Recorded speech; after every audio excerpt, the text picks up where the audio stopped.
오늘 본문은 사실 우리가 너무나도 잘 알고 있는 마태복음 15장 가나안 여인에 관한 말씀입니다. 그런데 오늘 이 말씀 중에서 오늘 우리가 보기를 원하는 것은 예수님과 이 여자와의 사이에서 이제 벌어지게 되어지는 예수님의 질문, 그리고 여인이 가지고 있었던 삶으로서의 대답, 이것들을 통해서 오늘 우리의 믿음과 우리의 신앙이 다시 한번 하나님이 기뻐하시는 정말 세상의 기준과 관점이 아닌 하나님 보실 때의 기준과 예수 그리스도를 통해서 드러나야 하는 믿음에 대한 이야기를 우리가 해보려고 합니다. 제가 그 학교를 다닐 때에 엄밀히 따지면 영국에서 학교를 다니던 시절에 주말이 되면 가끔씩 카부추 세일이라는 세일을 갔습니다.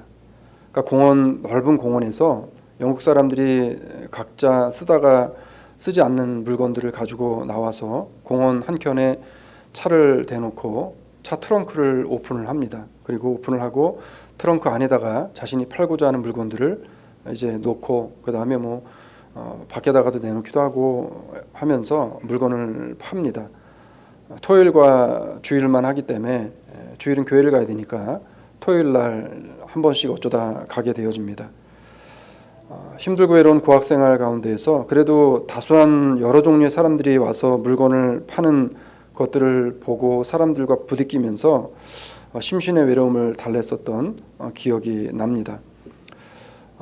어느 날 이제 그 카부추 세일을 갔다가 거기에서 책 몇 권을 발견을 했습니다. 근데 그 책이 제가 너무나도 구하고 싶었었던 책 중에 하나였습니다. 이 불트만이라고 하는 사람이 쓴 책인데 아직도 잊어먹지를 않습니다. 청색으로 되어 있는 더스트 젯의 책이었는데 그 책을 3권을 거기서 사고 저 나름대로는 보물을 발견한 것처럼 너무나도 좋아서 정말 팔딱팔딱 뛰진 않았지만 너무 기뻐서 다시 기숙사로 돌아와서도 책을 또 보고 또 봤던 기억이 납니다. 가치 있게 본다는 것은 그 가치를 알고 있을 때만 가능합니다. 그러니까 어떤 사람은 필요 없어서 갖다가 사실 버리다시피 한 제 기억에는 그 당시에 책 한 권당 50전 미국 돈으로 하면 50전 정도에 샀던 것 같아요. 3권을.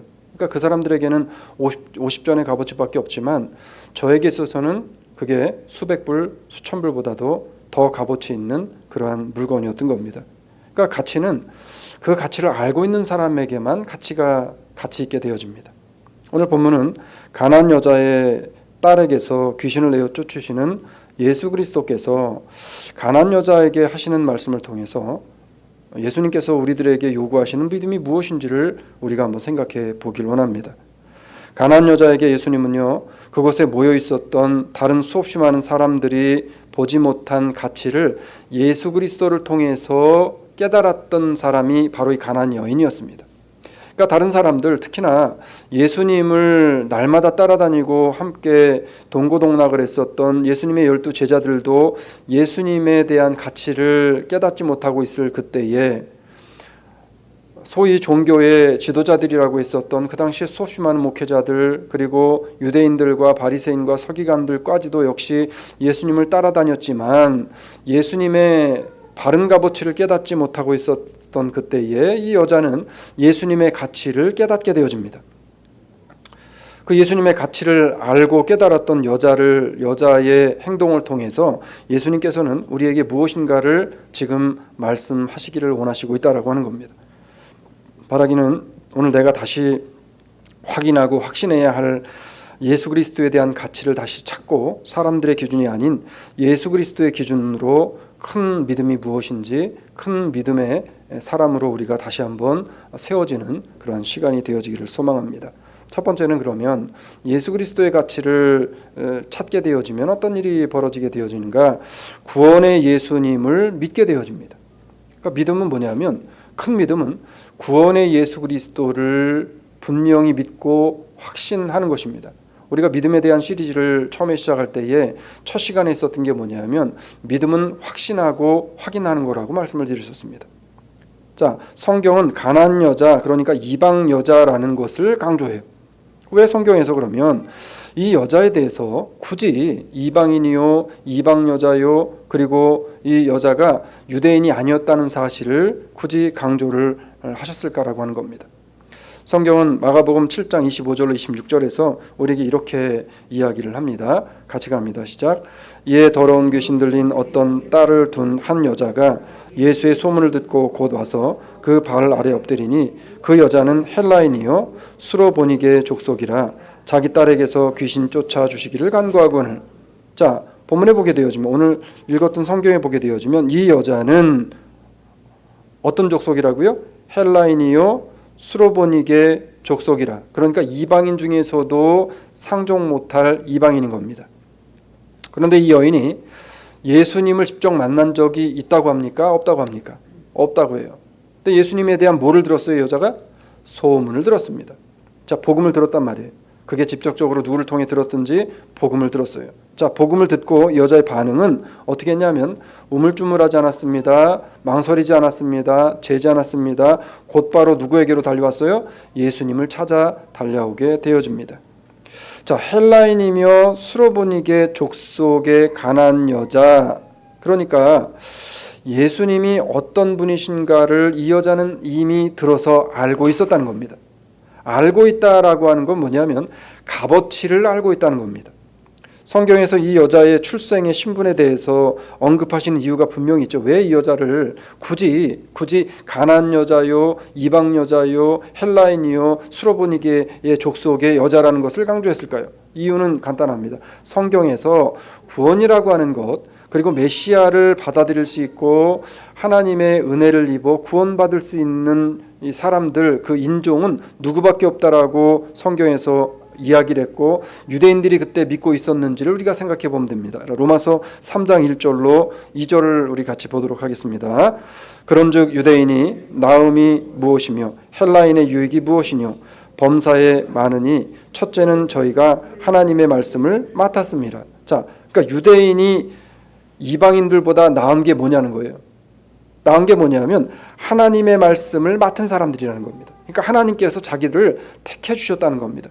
자기들이 선민되어진 이 사실이 저 이방인들하고 자기들하고 비교할 수 없는, 자기들은 우위에 있는 사람들이라는 것을 이야기하는 거예요. 요한복음 4장 22절을 한번 같이 보겠습니다. 시작.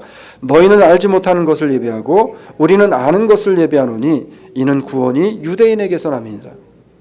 자, 유대인들이 가지고 있었던 사상은 이런 사상이었습니다. 당시 사람들은요, 복음을 들을 수 있는 자격과 구원을 받을 수 있는 조건도 오직 유대인에게만 있다는 편협적인 생각의 틀에 묶여서 있었던 그러한 시대였습니다. 자, 그런 시대에 이 이방인 여자는 어떤 여자냐면 구원밖에 있는 사람이라고 생각했다는 거예요. 자, 구원밖에 있다고 생각하는 이방 여자가 예수님의 가치를 알아보고 예수님께로 찾아와 비굴함을 참으면서까지 예수님 앞에 구원을 구걸하고 있다는 겁니다. 여러분, 구걸을 해서라도 구원을 받을 수 있으면 구걸을 해서라도 구원을 받아야 되는 겁니다. 왜냐하면 구원은 영원한 것이기 때문에 그렇습니다. 오늘 우리가 읽진 않았지만 오늘 읽은 본문 바로 위에 보면 마태복음 15장 25절로 26절에서 이 여자에 대한 이야기를 이렇게 기록을 하고 있습니다. 같이 갑니다. 여자가 와서 예수께 절하며 가로되 주여 저를 도우소서. 대답하여 가라사대 자녀의 떡을 취하여 개들에게 던짐이 마땅치 아니하니라. 자, 가나안 여자의 이 여인의 믿음은요, 유대인 지도자들의 완악하고 위선적인 모습과는 대조적으로 이방인임에도 불구하고 예수님을 전적으로 신뢰하며 자신의 신앙을, 자신의 죄인됨을 고백하며 예수님 앞에 나왔다고 하는 것입니다. 여자가 와서 예수께 절하며 가로되 주여 저를 도우소서라고 이야기합니다. 절하며 가로되 나는 철저하게 당신의 밑에 있는 사람, 나는 당신을 쳐다볼 수도 없는 그러한 약한 존재, 나는 아무것도 아닌 미물입니다 라고 하는 마음으로 예수님 앞에 나오게 되어집니다. 예수님께서 중요하게 보신 큰 믿음은요, 어떤 믿음이었을까요? 예수님은요, 혈통적인 것도 보시지 않았습니다. 학식과 전통을 통해서 오는 것도 예수님이 보시지 않았습니다. 여자의 주변에 모여 있었던 이 학식과 전통과 율법과 그리고 모든 것들을 가지고 있었던 혈통적인 것들을 가지고 있었던 많은 사람들, 그 사람들에게 예수님께서 여자를 통해 보여주시기를 원하셨던 큰 믿음이 무엇인지에 대한 것을 예수님은 여자를 통해 보여주시기를 원했다고 하는 것입니다. 우리는 성경이 무엇을 말씀하시며 무엇을 약속하셨는지를 우리가 죽는 순간까지 잊어버려서는 안 됩니다. 자, 성경이 말씀하신 예수님께서 왜 굳이 이방 여자요, 당시에 이스라엘 백성들 유대인들이 사람 취급하지 않고 가까이 하지 않으려고 했었던 이 여자에게 예수님께서는 이토록 집중하시고 이 여자를 통해서 믿음이 무엇인지를 보여주시려고 했겠냐고 하는 것입니다. 왜냐하면 복음이 가지고 있는 복음의 특성 때문에 그렇습니다. 자, 복음의 특징과 특성이 무엇입니까? 요한복음 1장 12절로 13절을 보면 이렇게 나옵니다. 갑니다. 영접하는 자 곧 그 이름을 믿는 자들에게는 하나님의 자녀가 되는 권세를 주셨으니 이는 혈통으로나 육정으로나 사람의 뜻으로 나지 아니하고 오직 하나님께로서 난 자들이니라. 자, 그러니까 누구든지 이방인이든 스로보니게 족속이든 헬라 족속이든 누구든지 누구를 영접하면, 예수 그리스도를 영접하면 주를 주는 그리스도시요 살아계신 하나님의 아들임을 믿습니다. 그 예수님이 나의 구원주가 되십니다. 나를 위해 이 땅에 오셨고 나를 위해 십자가를 지시고 나를 위해 돌아가셨다 나를 위해 살아나시고 지금도 나를 위해 하늘 보좌 우편에서 기도하고 계신 그 주님을 믿습니다. 그리고 주님이 나를 데리러 다시 오실 것을 나는 믿습니다라고 하는 믿음의 고백을 하는 모든 사람들에게는 뭐를 주셨어요? 하나님의 자녀가 된 권세를 주셨다는 거예요. 그런데 유대인들과 그리고 이 당시의 바리새인들이 이거 믿기 싫었던 겁니다. 그래서 예수님이 하신 말씀이 그거예요. 뭐냐면 이 구원은 예수를 믿음으로만 얻어지는데 이 구원은 혈통이 유대인의 혈통이기 때문에 얻어지는 것도 아니요. 그리고 네가 육신적으로 무엇을 해서도 아니요. 사람의 뜻에 의해서 되는 것도 아니라 오직 예수 그리스도를 믿는 자들에게만 주시는 하나님께로 난 자, 그리스도를 믿는 믿음의 고백을 하는 모든 심령들에게만 허락하신 하나님의 구원이라고 지금 못을 받고 있는 것입니다. 자, 하나님의 구원을 받을 수 있는, 믿음의 구원을 받을 수 있는 사람들이 그럼 어떤 사람들인가, 왜 이것이 중요한가라고 하는 것을 로마서 8장 8절 10절에서 이렇게 우리에게 말씀을 하고 있습니다. 갑니다. 육신에 있는 자들은 하나님을 기쁘시게 할 수 없느니라. 만일 너희 속에 하나님의 영이 거하시면 너희가 육신에 있지 아니하고 영에 있나니 누구든지 그리스도의 영이 없으면 그리스도의 사람이 아니라 또 그리스도께서 저희 안에 계시면 몸은 죄로 인하여 죽은 것이나 영은 의를 인하여 산 것이니라. 자, 하나님의 영이 우리 안에 있지 아니하면 누구를 나의 구원주로 시인할 수 없다는 거예요? 예수 그리스도를 나의 구원주로 시인할 수 없다는 거예요. 예수 그리스도를 나의 구원주로 시인해야만 우리 안에 하나님이 계시고 우리 안에 예수 그리스도가 계심을 통해 하나님의 영이 나와 함께 하심으로 우리가 하나님의 뜻대로 삶을 살아가게 되어진다라고 성경은 이야기하는 겁니다. 이게 큰 믿음이라는 거예요. 지금 이 여자는요, 예수님을 구약에서 약속하신 메시아로 믿었다는 이야기입니다. 그리고 자신이 죄인됨을 인정하면서 고백을 하게 되어집니다. 그 내용이 바로 오늘 본문의 내용입니다. 자, 여자의 마음은 우리가 알고 있는 세리의 마음과 그 심경이 같았을 것입니다. 여러분, 세리를 기억하실 겁니다. 세리가 어떤 마음을 가지고 하나님 앞에 기도했어요? 세리가 성전에 들어갑니까? 세리가 성전에 들어가지도 못했어요. 자, 세리가 어떠한 마음이었는지 누가복음 18장 13절은 이렇게 우리에게 증명해 보여줍니다. 갑니다. 세리는 멀리 서서 감히 눈을 들어 하늘을 우러러 보지도 못하고 다만 가슴을 치며 가로되 하나님이여 불쌍히 여기옵소서 나는 죄인이로소이다 하였느니라. 자신의 죄인됨을 깨닫게 되어졌다는 겁니다. 그러니까 예수 그리스도가 가장 값어치 있는, 예수 그리스도가 구원의 주이심을 깨닫게 되어지는 순간 우리에게 일어나는 변화는 뭐냐면 내가 죄인됨을 깨닫게 되어진다는 겁니다. 죄인됨을 깨닫게 되어져야 어떤 일이 벌어지게 되어지냐 하면 바로 죄인됨을 깨달은 사람만이 구원의 주님을 믿게 되어진다는 겁니다. 사랑하는 여러분, 나의 죄인됨이 깨달아져 내가 예수 그리스도를 나의 구원주로 믿는 믿음이 내 안에 있다는 사실이 가장 인생의 큰 값어치요, 그리고 가장 큰 가치요, 가장 큰 역사를 통해 주어진 축복인 줄로 믿으시기를 바랍니다. 주님이 칭찬하신 큰 믿음은 자신이 죄인임을 인정하며 구원의 예수 그리스도를 믿고 주님께로 나아오는 바로 여러분을 주님께서는 가장 큰 믿음의 사람이라고 오늘 불러주시고 계시다고 하는 것입니다.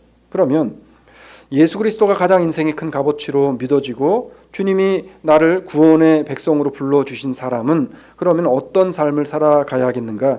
두 번째는 인생의 문제를 주님께로 과감하게 가지고 나올 수 있는 믿음을 가지게 되어진다는 겁니다.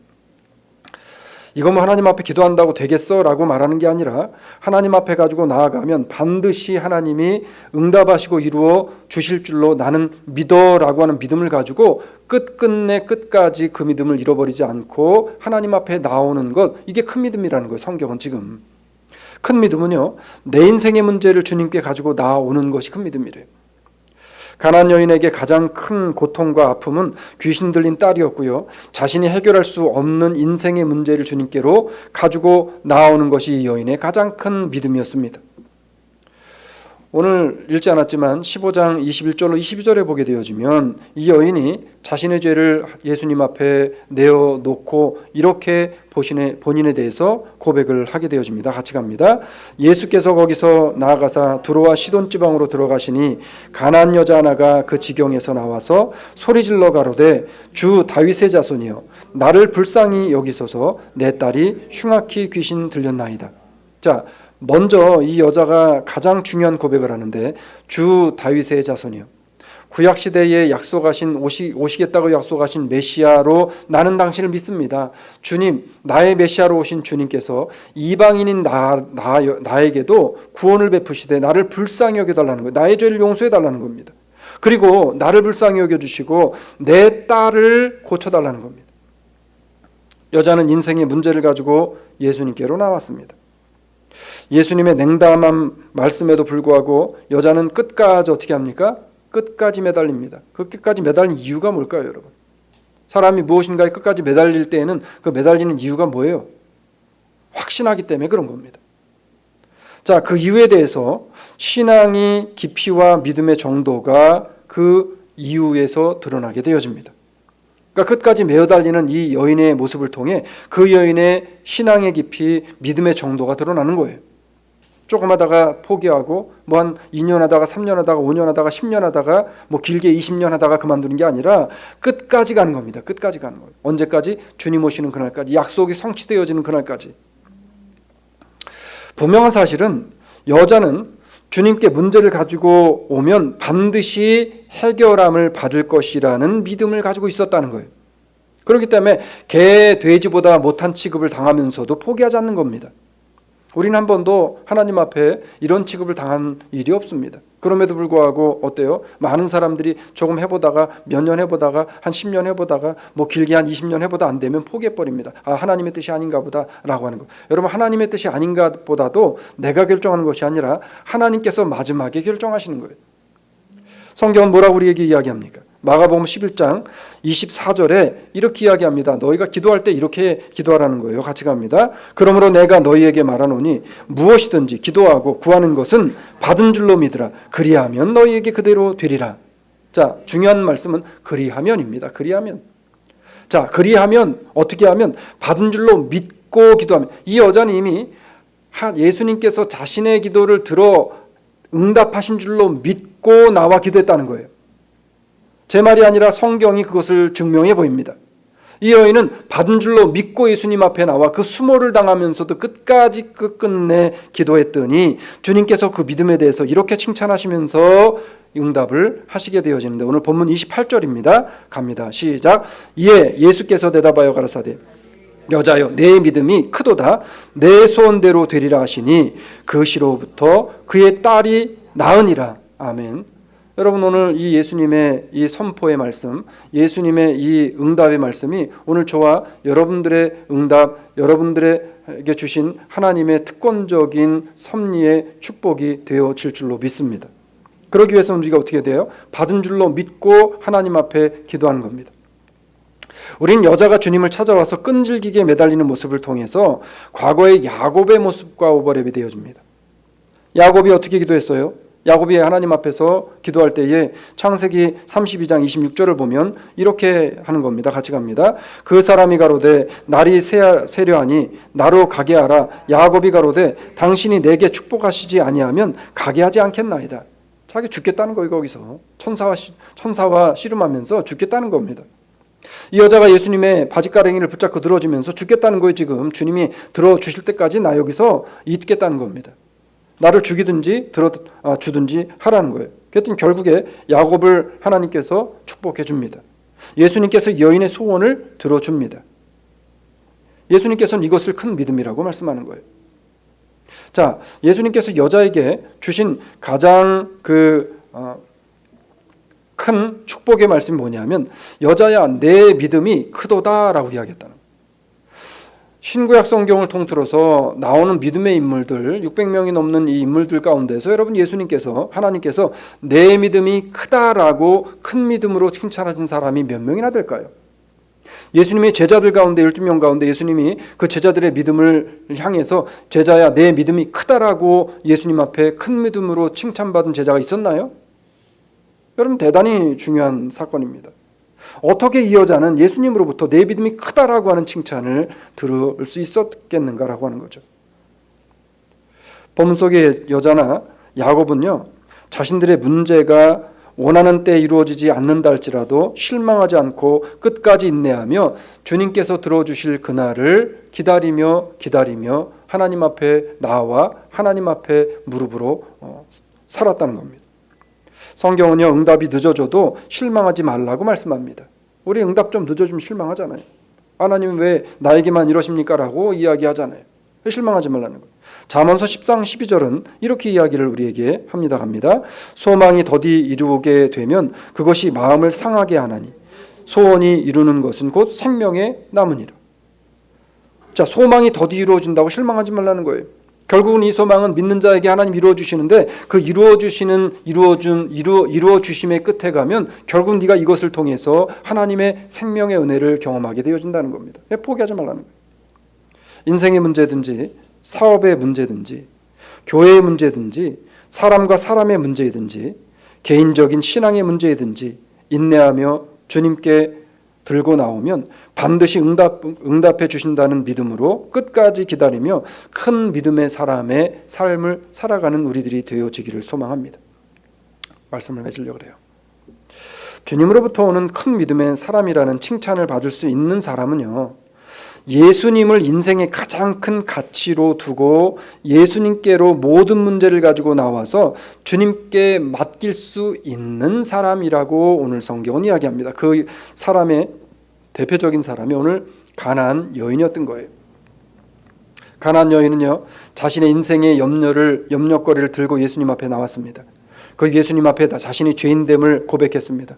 예수님의 가랭이를 붙잡고 예수님이 개 취급을 하든 뭐 취급을 하든 예수님 나는 상관없습니다. 주님을 만날 수만 있다면 구원을 얻을 수만 있다면 내 죄를 사해 주시고 나의 모든 잘못을 용서해 주시고 나의 소원을 들어주시옵소서. 소원을 들어주실 때까지 내가 일어나지 않겠습니다. 나의 소원을 들어줄 때까지 내가 당신을 보내지 않겠습니다라고 하는 야곱과 같은 심정으로 하나님 앞에 나아오게 되어질 때 이 가난안 여인과 같은 마음으로 주님을 붙잡게 되어질 때 주님께서는 우리에게 그 인생의 문제를 해결해 주시는 은혜와 역사를 내려주신다라고 성경은 약속하고 있는 겁니다. 그래서 베드로전서 5장 7절은 우리에게 뭐라고 이야기합니까? 이렇게 이야기하는 거에 갑니다.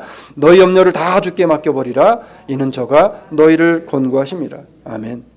사랑하는 여러분, 근심과 염려와 걱정이 있습니까? 풀리지 않는 인생의 문제가 다시 시작되거나 생겼습니까?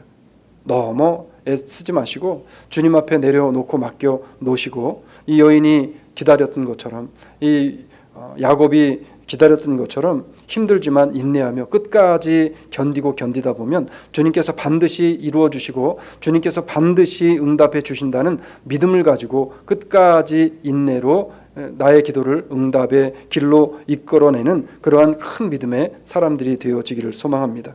여자는요, 자신의 염려와 근심이 있었던 자신의 딸의 모든 병을 다 주님께로 가지고 나와서 주님 앞에 내려놓고 도우심을 요청하고 그리고 요청한 것을 응답으로 받게 되어집니다.